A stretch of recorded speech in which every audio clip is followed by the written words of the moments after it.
হেডনাং লৈ জামুগুৰি ঘাটত 1300 যুৱকৰ জয়াই অসম ধ্বনি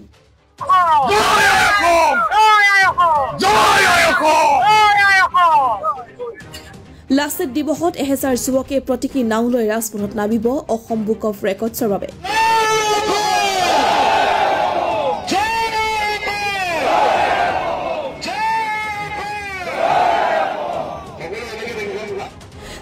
নৱেম্বৰত জামুগুৰি ঘাটত অসম বুক অফ ৰেকৰ্ডছৰ লক্ষ্যৰে লাচিত দিৱস উদযাপনৰ প্ৰস্তুতি এই উদ্দেশ্যৰে 1300 যুৱকে হাতত হেংনাং লৈ লাচিতৰ বেশত শোভাযাত্ৰা কৰিব তাৰ অংশস্বৰূপে জামুগুৰি ঘাটৰ পকামুৰা পথাৰত প্ৰস্তুতিৰ শেষ আখৰত ব্যস্ত এইসকল সুঠাম যুৱক আজিৰ পৰা নদুৱাৰ সমষ্টিৰ বিভিন্ন প্ৰান্তৰ পৰা 1000ৰো অধিক যুৱক জামুগুৰি ঘাটৰ ঐতিহ্যমণ্ডিত পকামুৰা পথাৰত উপস্থিত হৈ শেষবাৰৰ বাবে এইদৰে আখৰত ব্যস্ত হোৱা দেখা যায় এফালে 1000 যুৱক লাচিতৰ বেশত শোভাযাত্ৰা কৰিব পৰাকৈ এখন বিশাল নাও নিৰ্মাণ কৰাৰ বিষয়ে জনা যায় চতিয়াৰ উদ্যমী যুৱক তথা বিধায়ক পদ্ম হাজৰিকাৰ পুত্ৰ নিৰজ নিহিম হাজৰিকাৰ একক প্ৰচেষ্টাত এই লাচিত দিৱস উদযাপন কৰা হৈছে বুলি জানিব পৰা গৈছে 24 নৱেম্বৰ তাৰিখে লাচিত দিৱসৰ দিনা যি মহাকাৰ্যসূচী কন্যকা উদ্যোগত তথা নদুৱাৰ সমষ্টিৰ সন্মানীয় বিধায়ক পিতৃ শ্ৰীযুত পদ্ম হাজৰিকা দেৱৰ বলিষ্ঠ নেতৃত্বত আমি নদুৱাৰ সমষ্টিৰ যুৱ শক্তিয়ে যি মহা আয়োজন কৰিছো সেই দিনাখন মই আপোনালোকক জনাবলৈ পাই গৌৰৱান্বিত হৈছো যে আমাৰ নদুৱাৰ সমষ্টিৰ প্ৰায় 1300ৰো অধিক যুৱকে আমাৰ থলুৱাভাৱে নিৰ্মাণ কৰা হেংদাং হাতত লৈ আমাৰ আদিবাসী ভাই ককাই হতে 200ৰো অধিক ধনুকাৰ হাতত লৈ আমাৰ মিচিং ভাই ককাই হতে 100ৰো অধিক লোকসা হাতত লৈ আমাৰ বড়ো ভাই ককাই হতে 200ৰো অধিক মিট হাতত লৈ আৰু আমাৰ গুৰখালী ভাই ককাই হতে 500ৰো অধিক খুকুৰি হাতত লৈ প্ৰায় 2000 মানুহে আমাৰ যিসমূহ জাতীয় অস্ত্ৰ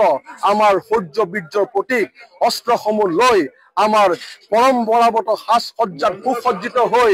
আমি এক শোভাযাত্ৰা আহ্বান কৰিছো আৰু সেই শোভাযাত্ৰাত অংশগ্ৰহণ কৰিব নদুৱাৰ সমষ্টিৰ প্ৰায় 10,000 অধিক জনতাই আমি যে নদুৱাৰ যুৱ শক্তিয়ে হাতত হেংদাং তুলিছো যুদ্ধ কৰিবৰ বাবে নহয় আমি নদুৱাৰ যুৱ শক্তিয়ে হাতত হেংদাং তুলিছো আমাৰ যি সাতামপুৰুষীয়া অসমীয়া পৰম্পৰা আছে আমাৰ মাজত যি ভাতৃত্ববোধৰ এনাজৰীডাল আছে আৰু আমাৰ অসমৰ সূৰ্য বীৰ্য প্ৰতীক মহাবীৰ লাচিত বৰফুকনক শ্ৰদ্ধা জনাবলৈ সেই দিনাখন 24 নৱেম্বৰ লাচিত দিৱসৰ দিনা আমি নদুৱাৰৰ যুৱ শক্তি হাতত হেংদাং তুলিছো আৰু আমি আশাবাদী যে যি মহা আয়োজন কৰা হৈছে সকলো অসমবাসী ৰাইজৰ আমি আশীৰ্বাদ পাবলৈ সক্ষম হ'ম আৰু নিজকে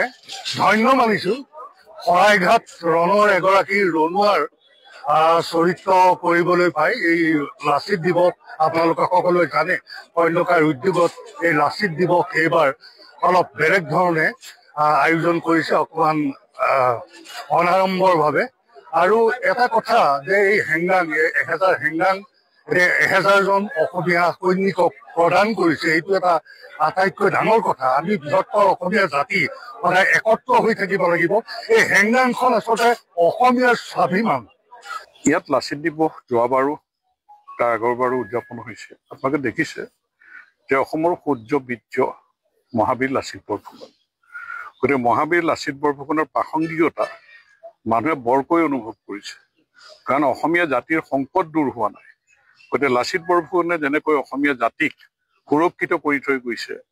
মোগলক পৰা অসমীয়া জাতিক বা অসমখনক ৰক্ষা কৰি থৈ গৈছে আৰু লাচিত বৰফুকনৰ নেতৃত্বত